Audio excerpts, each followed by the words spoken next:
So my number one is dun dun dun dun dun dun dun, Sex and the City 2 from 2010, starring SJP, Kim Cattrall, Kristen Davis, Cynthia Nixon, the usual suspects. Um, Quick logline: while wrestling with the pressures of life, love, and work in Manhattan, Carrie, Miranda, Charlotte join Samantha for a trip to Abu Dhabi, and hilarity and madness ensues. So I will say up front, this is not a good movie. It's a pretty trashy movie, but I still kind of find it hilarious and entertaining. And it has something very interesting to say about money, which is why I thought this would be a good fit for this list. For some context and background, I watched the entire TV show, not the new one, but the original Sex and the Mm-hmm. City, few times Mm-hmm. through reruns and such. I'm definitely a fan of the show. I'm a fan of the girls and their friendship. The first movie is definitely, though still trashy, but really fun and actually quite Uh-huh. good, I think. Uh-huh. This one, not so much. So I think it's important to state because I have a relationship with these characters and what this show is all about. For Mm-hmm. somebody who hasn't had that, I think it'd be quite difficult to kind of drop into this movie, Oh, you or think? maybe not. I'm curious to see if you had watched the show or watched Nope. any of these movies Yeah, before. no, Oh, wow. I am that person. I've seen one episode. I think I even referenced this on the show before. I've seen one episode of the show and that's it. And I've seen this movie. And I think, yeah, I want to caveat that too to listeners in terms of my feelings on this movie. I do think are affected by the fact that I don't know who any of these characters are other than in the 4 hours of this film and that 30 minutes of the film. The film's very long. It's so It's long. very long. But and then that one episode. So I think that's interesting that we have the two exact, because I have no baggage bringing to this at all about who these people are, other than what's on display in this film. And I will say too, before we get into more thoughts on it, I think this is a very good, that's a great episode or film to talk about in the context of this episode. And I hope, though I know the answer is no, that this entire film was done with satire in mind. But I Oh, sadly, yeah. I feel that the writers of this were trying to do something genuine here. Is what my take on this is.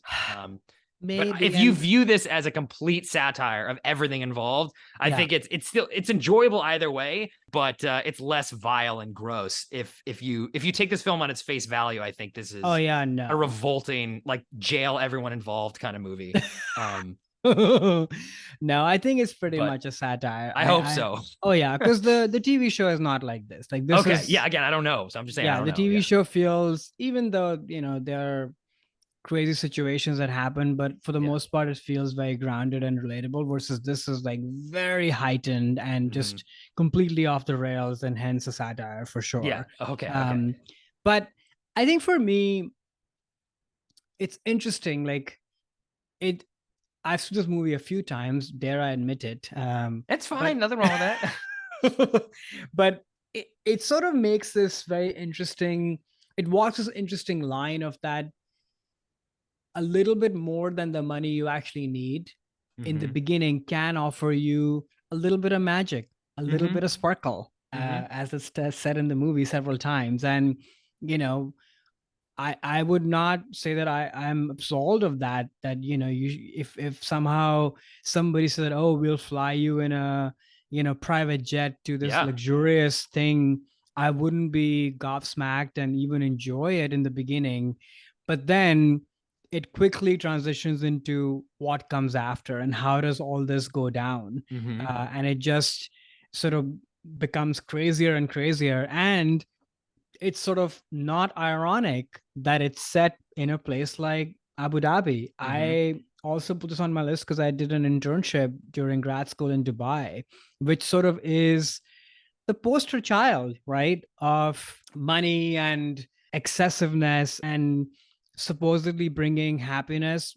But at least in my mind, the question mark has always been, well, is anybody actually ever happy? Mm-hmm. Maybe. I Mm-hmm. guess goes back to what we were saying earlier. It depends on what your priorities are and what your goals are. Right. So it's sort of interesting and not ironic in my mind that this movie is set where it's set. Yeah, so it's actually interesting you bring up the setting. So this is again where I get into, I think the setting does send a lot of messages and does Mhm. actually add to what the film's trying to say. However, I think the artist's intent was, okay, what foreign country will pay us money to give us. I don't think they had that in mind when they decided to choose a place to make this message, even though the message I think that you're driving at also resonated with me in terms of what this movie is saying, even though I don't think that's what the movie was trying to say. So you think that they were like, okay, well, let's pick a place that is over the top and garish to show an I think extreme so. situation. Okay, I just don't give them that Yeah. credit. And maybe that's again, I don't know Michael Patrick King, obviously, personally, but I have strong opinions of him after seeing this movie. But you know the show more than I. So yeah, and it's sort of been in the vein of the show that whenever any of these people try to kind of reach for something beyond their means, it usually is done in a very satirical way, and it smacks them down and they get into even more trouble. And ultimately, I mean, it is a friendship movie, right? And a relationship movie, as all of Sex and the City is that ultimately what matters is the friends that you have, even though these people are very privileged. And Carrie always has been a very selfish character. She always cares about herself, drags everybody else into her own messes, and other people have to line up for that. The show does a good job of kind of vilifying her for that, and she has to pay for it and such, versus here it's only a movie, so you don't get to see, the full breadth of it, but you do see parts of it. Yeah, I mean, that's what I was, again, trying to remind myself as I was going through and just passing judgment over all these, in my opinion, very vile characters in this film is, look, I don't know the full context.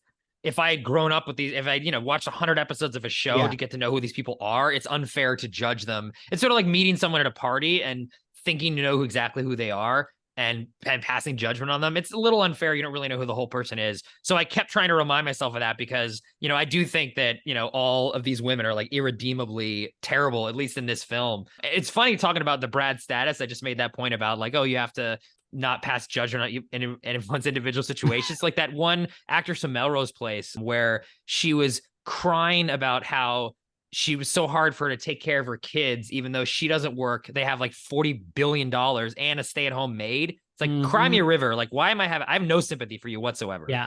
I just had no, and again, maybe it's being hypocritical from what we were just talking about with the Ben Stiller film, but I'm like, I don't care. Like, suck it up. All you women have so much money from weird, I don't even know where you get it from. And that other scene, there's one of the women, the redhead, she is married to this guy who I don't think has a job. She's like a stay-at-home dad, and she's like a high-powered attorney, which is great. And then just because she doesn't like her job, she on the whim quits and shows up and, talks to her husband, like, hey, like, quit my job. He's like, okay, cool, great. I'm so happy. Wait a second. The only person pulling in all the money. So you just don't, like, she just quit a job, her main source of income, with no talking about it with the spouse. Like, are they just sitting on mounds and mounds of like Scrooge McDuck money here, where like money is just not even a thing to them? And then, again, Carrie crying about having 2 apartments in New York City, 2 apartments, fully furnished apartments in New York City. How does she make that much money? And what is that other guy? Is he some sort of like inside trader or whatever? He's a trader. She's an author. I mean, everybody's rich. Like, I have no sympathy for you. I'm sorry. I just don't. And also, though, it's funny because like I felt, again, getting back to these women, I think this film, I hope, was trying to sort of say that they valued money over everything else and they couldn't really see beyond that. Again, in the context of this film, he buys her a bad gift. Okay. Yeah. He gets her something that is a TV for an anniversary gift. And at first I thought, oh, he messed up because it's something that he wanted to use. So it's the old, like, oh, I bought this thing because actually I want to use it, but I'm buying it for you kind of thing. But no, it was actually like, hey, I want to recreate that magical romantic night that we had in a hotel. And, I want to be reminded of the fact that I love you. And this is what I'm going to get for anniversary. And she's like, wait, you could have just bought me diamond. You could have just bought me jewels. And at the end of the movie, after she cheats on him, he buys her diamonds as a reward for cheating on him. Because all she cares about, again, in the context of this film, I don't want to get all the Carrie fans mad at me because I've only seen this movie in that one episode. It's like, how is this something? I have to view this film as a comment on these people are all terrible and look at what money can corrupt and how it can corrupt people. Because I do think that they're completely all corrupt. All they think about is money, money, money, money, money all the time. She walks into one of her apartments and has this line about, oh, and I finally feel like I'm back home and at peace, as she stares across all of her clothes and her possessions, as in that's the only thing in her life that gives her happiness, which is sad, honestly. I think that is the case. Yeah. But, that's how I had to like look at this film as a satire of how money can be corrupting people's worldviews. Yeah, there's a lot of that. but I think this is where the context of not watching the show Of kind of course, really yes. changes everything.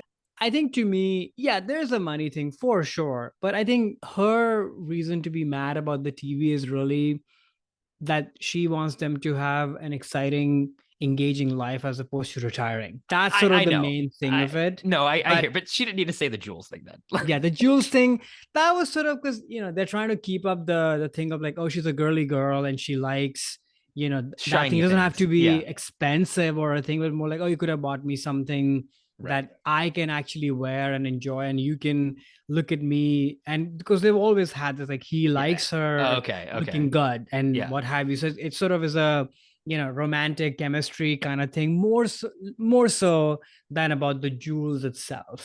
Yeah. Okay. Yeah. Okay. So Yeah. yeah, I don't think, I mean, though they all are privileged, money people for sure, but I Hmm. don't think that is their crux. But the movie, I think that's why this movie is not good, is because while trying to make some of these comments, and Hmm. I think it wears so far in the farce of it that Hmm. for someone like you or even me who does know these people, it's very easy to forget who these people are for real, because Hmm. it makes them very two-dimensional and all you Yes, it see does. is just the money part. You kind of don't see the heart and the humanity, and that's why this movie is not good, because the show was brilliant at that, because Hmm. they got into crazy situations, but the humanity and the friendship was always the star. Right. And which is Right. why when they escape Abu Dhabi and are back together, you're sort of supposed to feel that, okay, it's all about friendship and such, but you Right. don't really feel that because everybody's been acting wild and entitled and money Yeah. obsessed this whole time. So, but it kind of over time, as I've watched this movie, it's sort of from like not liking it and then viewing it as a total farce. Hmm. Now it's sort of created this whole other commentary that what if these people are like that? Can I be Yeah. empathetic to that or no? Right. Just going back to our previous conversation, because it's all relative. Yeah. Yeah. You're in a place like this, which is so restricting, but also so shiny and luxurious in another way. It is a weird kind of juxtaposition of Hmm. the two. And if you're in those shoes and you are subjected to that, even though you brought all that upon yourself, Right. especially the stuff that Samantha does in the movie, It's racism. I mean, it's an incredibly yeah, racist film, but we don't need to get into that. and it's But pretty unforgivable. yeah. But at the same time, when you are in a bad situation, you are in a bad situation. Right. So I don't know. Over time, this movie has, maybe I've just kind of simmered on my opinions on the movie over time, and which is why now I can enjoy it, but also not hate them as Yeah. I as mean, time has gone by. Yeah. right. No, sure. And again, again, will caveat that, I think this movie is a sequel to a movie that I haven't seen and a sequel to a show that I've never seen. And the movie was written for people that have seen those Right. things. So I wasn't expecting it to get it all friendship is important. Like, people going into it all know that. I Yeah. didn't, right? So I'm definitely giving a movie a pass on that. And I will say it was entertaining in the fact that I wasn't bored. Even though it was like a No. 17-hour movie with no plot whatsoever, nothing happening, I was not bored because I was so mesmerized by how, yeah, like vile these people were acting in this film. Scene that really struck me, and an opportunity I think where the movie could have gone a little bit of a different direction, was when Sarah Jessica Parker is in Abu Dhabi, and one of her hotel, like her, I guess I'll just say servant, like the hotel gave her, Mhm. right, is like, yeah, I don't really get to go home very often because I have to be here and I send my money back to my wife. I see her once every 6 months, right? It's like, wow, like she's being confronted with another social class, right? Or Mhm. of a person who doesn't have money, who has to live in two different places, doesn't see his romantic partner, and because of what the tourism industry, right? The cost, it's like she's being confronted for the very first time with the cost of her focus on extreme wealth and Mhm. going to these places, which I've been in Dubai twice, and it was built by slaves. And you Yep. see that when you fly over, you see the slums.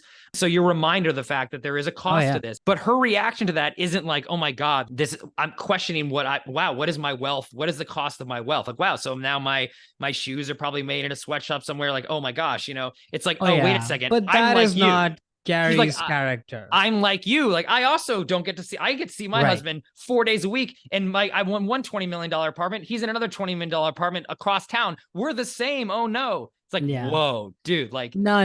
They could have made that into a little bit of something interesting. No. And instead I'm like, whoa, like, what are you trying to say about this? But that wouldn't make sense because that is not her character.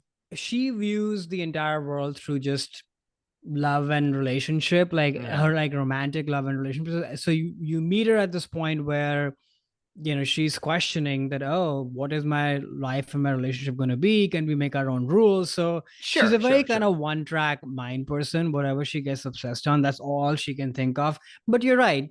I think they could have brought back some of that later in some other way, you know, instead of her paying him like, oh, here's an extra money, go back and buy a ticket for your wife. It's like, okay, well, that's not really solving the problem here or having any kind of sympathy or empathy. I thought that was just interesting. Like, don't include the scene if you're trying to make her, you know, have some kind of revelation. Because I thought, at least as a viewer, I was like, whoa, like, are they actually touching on the cost? This is very interesting that they're going to get into this of like, what happens to all the people that need to support people that want to live this lifestyle?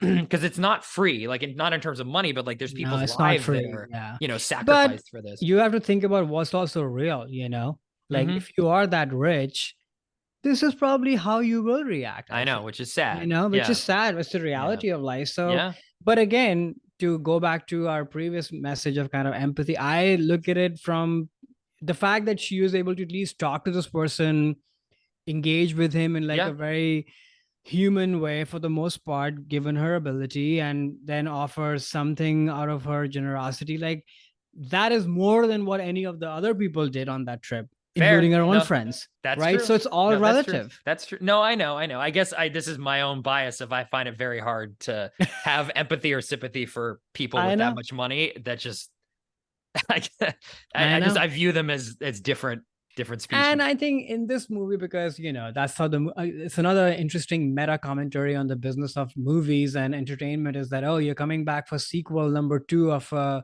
long-standing TV show. You have to get bigger and bolder and shinier, and everything has to be bigger. So when there's scene of them walking in the dunes and the mirage, and oh god, they look so foolish. They look like clowns. They literally did. That was really, I laughed out loud at that. Same, we laughed out loud at that, and I always laugh out loud at that. But I don't think they were laughing loud when they made that. I know, but that's what I think the movie it does work on some level of. It becomes its own commentary. Yes, an unintentional commentary in and on itself, which is why I think it's a great movie to talk about. I think I'm very glad you put it on this list actually, and that it was number 1 and that I actually saw it. I'm glad you watched it, and it was fun too, because I think this is a good way to talk about this movie. Somebody who's been watching this stuff and somebody who's not watched any of it. I think it's a good kind of pairing in that sense. Yeah, it's enjoyable from both perspectives. Again, I had a good time watching it it's sort of like watching like some kind of train wreck or some really